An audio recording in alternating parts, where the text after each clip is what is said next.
Praise the lord. ఈరోజు దేవుని వాక్యము ఏలయనగా మనకు శిశువు పుట్టెను, మనకు కుమారుడు అనుగ్రహింపబడెను, ఆయన భుజము మీద రాజ్యభారముండును. ఆశ్చర్యకరుడు, ఆలోచనకర్త, బలవంతుడైన దేవుడు, నిత్యుడగు తండ్రి, సమాధానకర్తయగు అధిపతి అని అతనికి పేరు పెట్టబడును. యెషయా గ్రంథము 9వ అధ్యాయము 6వ వచనము. ప్రజలందరికీ కలుగుబోవు మహాసంతోషకరమైన సువర్తమానము నేను మీకు తెలియజేయుచున్నాను. దావీదు పట్టణమునందు నేడు రక్షకుడు మీ కొరకు పుట్టియున్నాడు. ఆయన ప్రభువైన యేసుక్రీస్తు అని ఆనాడు దూత బెత్లెహేమనబడిన ఊరిలో గొర్రెల కాపరులకు ఈ సంతోషకరమైన సువర్తమానమును తెలియజేసినది. మరియమ్మ కుమారుని కని పొత్తిగుడ్డలో చుట్టి పశువుల తొట్టిలో పరుండబెట్టెను. ఈ గొప్ప కార్యము గూర్చి యెషయా ప్రవక్త ముందుగానే ప్రవచించెను.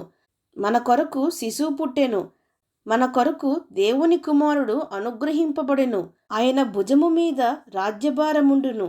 ఆశ్చర్యకరుడు, ఆలోచనకర్త, బలవంతుడైన దేవుడు, నిత్యుడగు తండ్రి, సమాధానకర్తయగు అధిపతి అని అతనికి పేరు పెట్టబడును అని. ప్రజలారా, మన దేవుడు మనల్ని ఏలువాడు, ఆయన మన రాజు.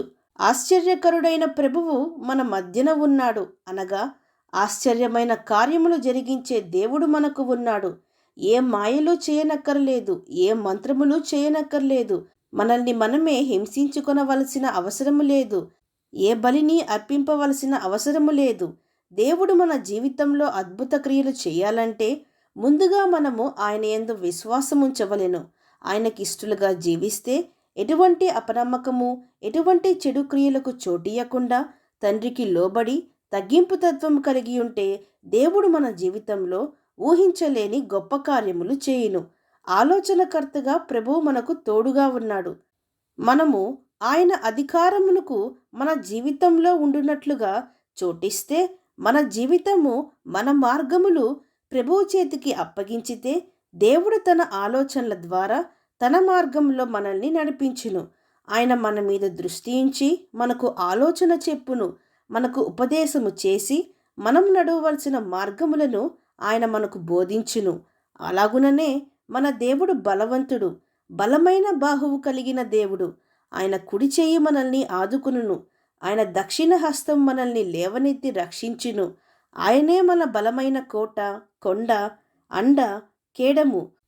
బలహీనులమైన మనము ప్రభువుతో ఉంటే లోకంలో సమస్తమును, అనగా శత్రువులను జయించుటకును, చెడును, దుష్టత్వమును జయించుటకును శక్తిని అనుగ్రహించును మన ప్రభువు. ఎందుకనగా మనలో ఉన్న ప్రభువు లోకంలో ఉన్న వారి కంటే గొప్పవాడు. అలాగుననే మన దేవుడు నిత్యుడగు తండ్రి. ఆయన నిత్యము ఉండే దేవుడు, మారని దేవుడు, నిత్యము మన కొరకు ఉండే తండ్రి. ఎవరూనూ ఈ లోకంలో శాశ్వతము కాదు. మనము ఎవరిపైనైనా ఆధారపడితే వారు ఈ రోజు ఉందురు, రేపు లేకపోవుదురు. ఈ రోజు మనతో కొందరు ఉందురు, రేపు మనల్ని విడిచిపెట్టుదురు. కానీ ఎన్నడూ విడువని ఎడబాయని తండ్రి మనకి ఉన్నాడు. మనము ఈ లోకంలో ఉన్నా, ఈ లోకాన్ని విడిచి పరలోక రాజ్యము చేరినా యుగయుగములు ఆయనే మన తండ్రి, మన దేవుడు. అలాగుననే మన దేవుడు సమాధానమునకు అధిపతి. మరెవరూనూ ఈ లోకంలో మనకు నిజమైన శాంతిని, సమాధానమును అనుగ్రహింపలేరు. ఆయన మనతో ఉంటే సమాధానము మన హృదయములను ఏలును. ఎన్ని ఉన్నా లేకున్నా ఈ లోకంలో దేవుడిచ్చే శాంతి సమాధానములతో మనము జీవింపగలుగుతాం. కాబట్టి ప్రజలారా, మనము చింతింపవలసిన అవసరము లేదు, భయపడవలసిన పని లేదు, ఎవరున్నారని దిగులు చెందవలసిన అవసరము లేదు. రక్షకుడు మన కొరకు పుట్టియున్నాడు. ఆయనే మనకు దేవుడు, ప్రభువు, రాజు, తల్లియు, తండ్రియు, సమస్తమును. అవును అన్నవారు నాతో పాటు ప్రార్థనలో ఏకీభవించండి. ప్రార్థన.